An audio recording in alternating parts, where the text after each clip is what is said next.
Hello, இன்றைக்கி ஒரு வடகறி செய்கிறேங்க. வடகறி நான் இப்போ ஆவியில் வச்சு அதை செய்கிறேன். அது எப்படி செய்யலான்னு பார்க்கலாம். இப்போ இது கடலப்பருப்பை நான் ஊற வச்சுருக்கேன். அதில் ஒரு 3 காஞ்ச மிளகா போட்டிருக்கேன், ஒரு 10 பல் பூண்டு, 1 இன்ச்சு அளவு இஞ்சி போட்டிருக்கேன். கொஞ்சம் சோம்பு போட்டுக்கலாம். சோம்பு கொஞ்சம் போட்டுக்கின்னு ஒரு 3 லவங்கம் 2 பட்டை அது போட்டுக்கின்னு மிக்சியை கரகரப்பாக அரைச்சி எடுத்துகிட்டு பாருங்கள். அரைச்சிட்டு வந்துட்டேன். இப்போ இதில் கொஞ்சம் மஞ்சள் பொடி போட்டுக்கலாம். கொஞ்சம் அதுக்கு தகுந்த உப்பு போட்டுக்கின்னு நல்லா பிசைஞ்சிட்டு, இப்போ நான் ஒரு பாத்திரத்தில் இது வச்சுருக்கேன், சுடு தண்ணி. இதை நம்ம ஆவிரியில் வேக வைக்கலாம். இப்போ இதை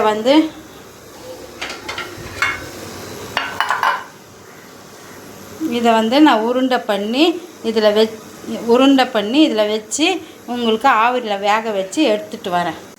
இது பாருங்கள், இந்த மாதிரி ஆவிரியில் இந்த மாதிரி உருண்டையாக பிடிச்சி ஆவிரியில் ஒரு 10 நிமிஷம் வேக வைக்கணும். வேக வச்சு ஆறின பிறகு தாளிக்கிறத பார்க்கலாம். பாருங்கள், இப்போது நம்ம வேக வச்சதை நல்லா இப்படி உதிர்த்து வச்சுருக்கிறேன். இப்போ நம்ம தாளிக்க போகிறோம்.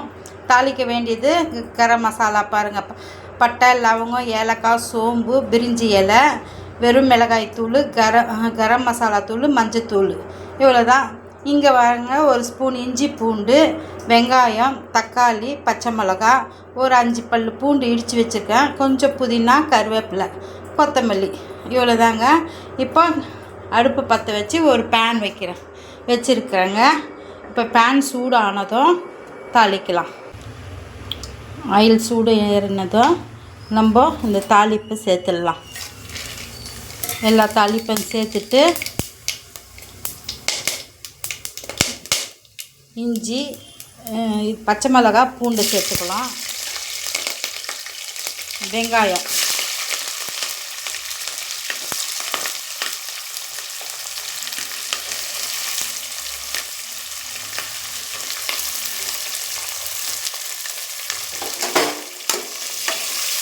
நல்லா வதங்கட்டுங்க.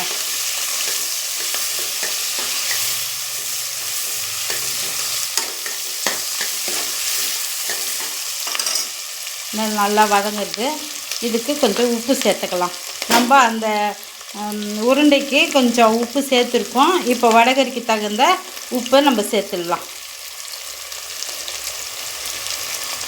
1 டேபிள் ஸ்பூன் சேர்த்துருக்கேங்க.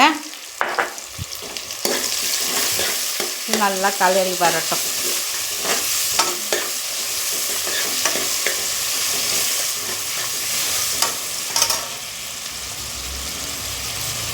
கூடவே இந்த 1 ஸ்பூன் இஞ்சி பூண்டு சேர்த்துக்கலாம். அதுவும் எண்ணெயில் நல்லா பச்சை வாசனை போகிற மாதிரி வதக்கலாம்.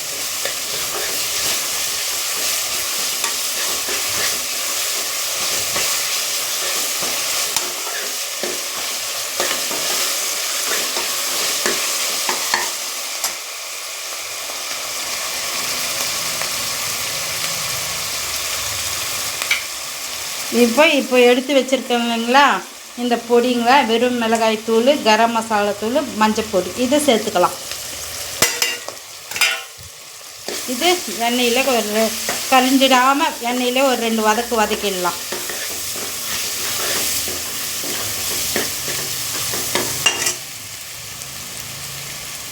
இப்போ இந்த புதினா, கருவேப்பிலையை சேர்த்துக்கின்னு இந்த தக்காளியை சேர்த்துக்கலாம்.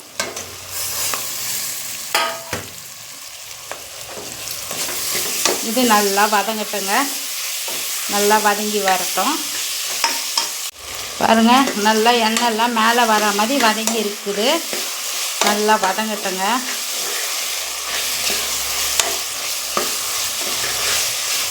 இப்படி வதங்கினதும் இப்போ நம்ம இந்த உதுத்து வச்சுருக்கோம் இல்லைங்களா, இந்த கடலப்பருப்பு வடையை அது இதில் கொட்டிக்கலாம்.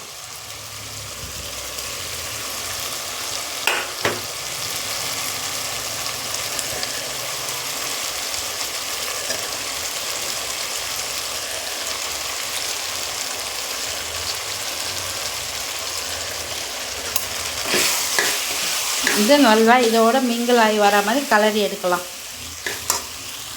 பாருங்கள் இப்படி நல்லா கலந்து வருதுங்களா.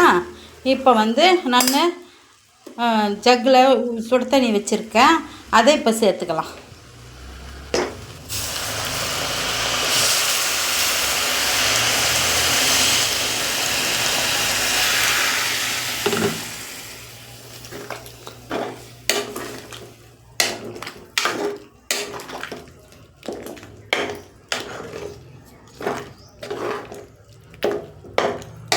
நல்லா கலந்துட்டு இப்போ உப்பு காரம்லாம் எப்படி இருக்குதுன்னு நம்ம டேஸ்ட்டு பார்த்துட்டு விசில் ஒரு 3 விசில் விடலாங்க.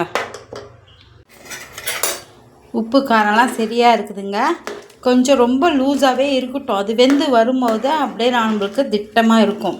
இப்போ நல்லா கலரிட்டு நம்ம மூடி போட்டு ஒரு 3 விசில் விட்டு இறக்கலாம்.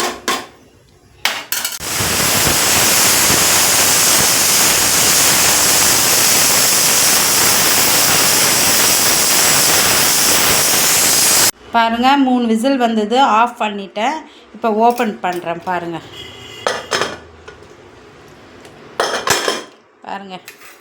எப்படி கலர்ஃபுல்லாக இருக்குது.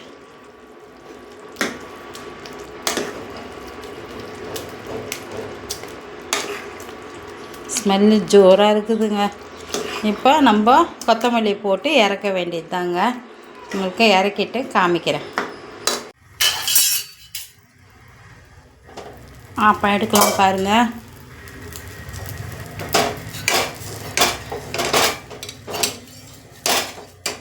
எப்படி வருது பாருங்கள், செண்டு மாதிரி.